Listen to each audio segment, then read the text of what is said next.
Ta'kidlash kerak, Markaziy Osiyo davlatlari rahbarlarining 7-maslahat uchrashuvi va undan kutilayotgan natijalar ham katta. Bu hamkorlik eng avvalo pragmatik va mamlakatlar xalqlariga foyda keltiradigan real natijalarga yo'naltirilayotganligi bilan ahamiyatlidir. Albatta, ushbu voqeliklar jamoatchilik, ekspert doiralari tomonidan keng muhokama qilinmoqda. Biz yaxshi bilamiz, o'tgan davrlarda Markaziy Osiyo respublikalari orasida ko'plab muammoli masalalar paydo bo'ldi. Bu chegaralar masalasi deymizmi? Hech kimga sir emas.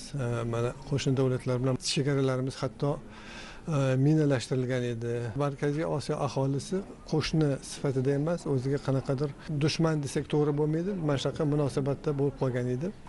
Bularning hammasi 2017-yildan keyin muhtaram prezidentimiz prezidentlik lavozimiga kelganlardan keyin asta-sekinlik bilan o'z yechimini topdi va bugungi kunga kelib Markaziy Osiyo dunyoda mana qanaqa muammolar bo'lyapti, ayniqsa sobiq Sovet ittifoqi hududidagi katta muammolarning fonida biz Markaziy Osiyo dunyo havas qiladigan hamkorlikka, o'zaro hurmatga va bir-biri bilan hamkorlikka, bir-birini muvaffaqiyatidan xursand bo'ladigan va bir-birini qiyinchiliklardan yordam beradigan bir mintaqaga aylandi, yagona kuchga mintaqaga aylandi va buni barchasida muhtaram prezidentimizning asosiy rollari yotadi. Chunki bu jarayonlar asosan shu 2017-yilda O'zbekistonda yangi prezidentning saylanish natijasidan keyin amalga oshirildi.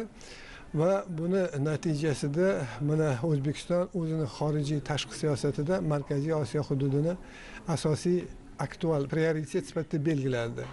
Va bu natijasida mana hamma masala birinchi navbatda Markaziy Osiyoni manfaati nuqtai nazaridan hal qilinyapti. Markaziy Osiyo mintaqasi iqtisodga bog'liq, sanoatga bog'liq, ekologik masalalarga bog'liq. Bularning hammasi ko'plab o'zgarishlar bo'ldi va prezidentimiz buni kelajak rejalarini belgilab berdilar. Va alohida muhtaram prezidentimiz gumanitar sohadagi hamkorliklar haqida ham aytib o'tdilar va hozir bu sohalarda ham Markaziy Osiyo mamlakatlari orasida juda bir iliq vaziyatlar vujudga kelgan. G'oya bitta, u ham bo'lsa mana shu muhtaram prezidentimiz aytib o'tgan bizni umumiy tariximiz va umumiy kelajagimizga yo'naltirilgan.